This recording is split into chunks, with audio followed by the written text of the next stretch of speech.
दो प्रकार के मंदिर हैं, एक इंसान का बना हुआ मंदिर और एक भगवान का बनाया हुआ मंदिर। कौन सा मंदिर श्रेष्ठ होगा? ईश्वर का बनाया हुआ मंदिर। अब समझने वाली बात यह कि इंसान अपने मंदिर खुद बनाता है, खुद वो उसमें भगवान बनाता है छेनी हथौड़ा से, और फिर उसको रख करके फिर उसको पूजता है और उसको भगवान मानता है। ईश्वर अपने बनाए मंदिर में रहता है। तेरे पूजन को भगवान बना मन मंदिर आलीशान, किसने देखी तेरी सूरत, कौन बनावे तेरी मूरत, तुम हो निराकार भगवान बना मन मंदिर आलीशान।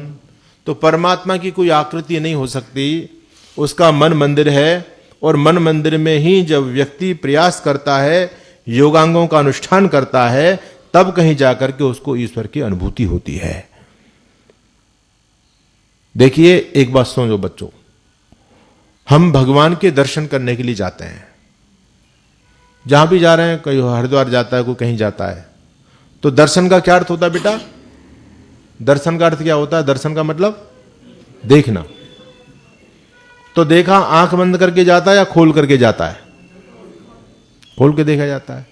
लेकिन जब आप भगवान जी के दर्शन करने जाते हो तो आपकी आंखें खुली होती हैं, बंद होती हैं? तो ये तो गलत हो रहा है भाई। जब हम ये कहते हैं कि दर्शन करने जा रहे हैं भगवान जी के, तो अब जब दर्शन करने गए तो देखो ना, फाड़ फाड़ के देखो उसको। लेकिन ईश्वर के सामने जाके आंख बंद करके हम खड़े हो जाते हैं। और ये स्थिति सबकी है, मुसलमानों की ये स्थिति है, क्रिश्चियनों की ये स्थिति है, सबकी स्थिति है। जब भी वो ईश्वर की स्तुति करते हैं, तो क्रिश्चियन लोग भी जब प्रेयर करते हैं तो आंखें उनकी भी बंद होती हैं।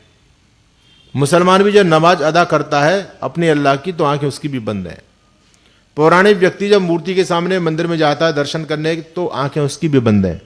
और आर्य समाजी भी जब संध्या करता है तो आंखें उसकी भी बंद हैं। जब जब हम ईश्वर को स्मरण करते हैं तो आंखें बंद होती हैं, सबकी आंखें बंद होती हैं। आश्चर्य की बात है। और कह रहे हम दर्शन करने, अरे दर्शन तो आंख खोल करके किया जाएगा, आंख बंद करके दर्शन का क्या मतलब है?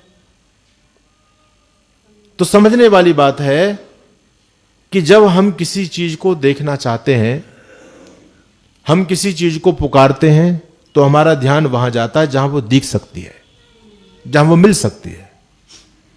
तो जब हम ईश्वर को पुकारेंगे तो ध्यान कहां जाएगा? जहां ईश्वर मिल सकता है, दिख सकता है। कहां? हृदय प्रदेश, मन मंदिर। बाहर नहीं मिलने वाला है वो। आज तक किसी को मिला ही नहीं है। जितने भी योगी साधक थे सब अपनी समाधिस्थ होते थे, ध्यान लगाते थे, साधना करते थे। वो किसी मूर्ति का आश्रय नहीं लिया करते थे। वो परांची खानी व्यतीर्णत स्वयंभू तस्मात् परांग पश्यति नान्तरात्मा। ये जो इंद्रियां हैं ये सारी बहिर्मुख हैं, बाहर की तरफ भाग रही हैं। आंखें बाहर देख रही हैं, कान बाहर से सुन रहे हैं, है ना? लेकिन कोई धीर पुरुष जब इस इंद्रियों को बाहर से रोक करके अंदर की तरफ मोड़ता है, अंदर की तरफ देखता है, अंदर की आवाज को सुनता है, तब उसको ईश्वर अपना वर्ण करता है, ईश्वर उसको वर्ण करता है। उपनिषद कहता है इस बात को। तो बाहर भटकने की आवश्यकता नहीं ईश्वर के लिए। ईश्वर अंतर्यामी है, वो अंदर है, और उसका जो ऑफिस है मिलने का वो आपका हृदय प्रदेश है, वहां आत्मा भी है। एक व्यक्ति ने कहा कि जी मूर्ति में भी तो ईश्वर है। बिल्कुल है, मूर्ति में ईश्वर तो है, लेकिन मूर्ति ईश्वर नहीं है। बात समझ में आई? ईश्वर सर्वव्यापक है। सर्वव्यापक है तो इस माइक में भी तो है, इस मोबाइल में भी है, सब में है। मूर्ति में तो ईश्वर है, लेकिन मूर्ति ईश्वर नहीं है। अब ईश्वर कहां मिलेगा? जहां आप होंगे तभी तो मुलाकात होगी। जहां दोनों पास में होंगे तब मुलाकात हो सकती है। मूर्ति अलग है, आप अलग हैं। आप मूर्ति में नहीं हो सकते, मूर्ति अलग है। तो ईश्वर से जब मिलना चाहते हो तो आप और ईश्वर अत्यंत निकटस्थ होने चाहिए। तो ऐसा कौन सा स्थान है? अपना हृदय प्रदेश, जहां आत्मा का भी वास है। और परमात्मा तो सब जगह होने से हृदय में भी है। परमात्मा तो सब जगह है, लेकिन आत्मा तो सब जगह नहीं है। आत्मा तो एक स्थानीय है ना, एक देशी है। वो अपने स्थान पर रहेगी और वहां भी परमात्मा होगा, तभी दोनों का मिलन हो सकता है। स्थान की दूरी से मिलन कदापि संभव नहीं है। एक व्यक्ति बंबई में बैठा हो, एक दिल्ली में बैठा हो, कैसे मिलन हो सकता है? मिलन के लिए दोनों को एक साथ आना पड़ेगा। उसी प्रकार से हमारा जो हृदय प्रदेश है, यहां ईश्वर भी है और आत्मा भी है, परमात्मा भी है।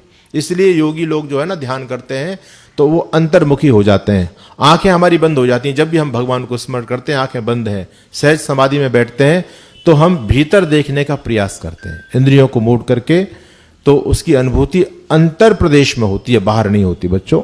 इसलिए बेटा बाहर के इस पाखंड से बचना है आप सभी को। ये जो मूर्ति पूजा है, ये आजकल हम लोगों ने मूर्ति को ईश्वर मान लिया, ये बहुत बड़ी भूल हुई इस समाज से, और अब मूर्ति भी चली गई। अब तो इतनी ज्यादा मूर्खता समाज में बढ़ रही है, जिसने जिस गुरु से दीक्षा ले ली उसका ईश्वर वो गुरु ही है।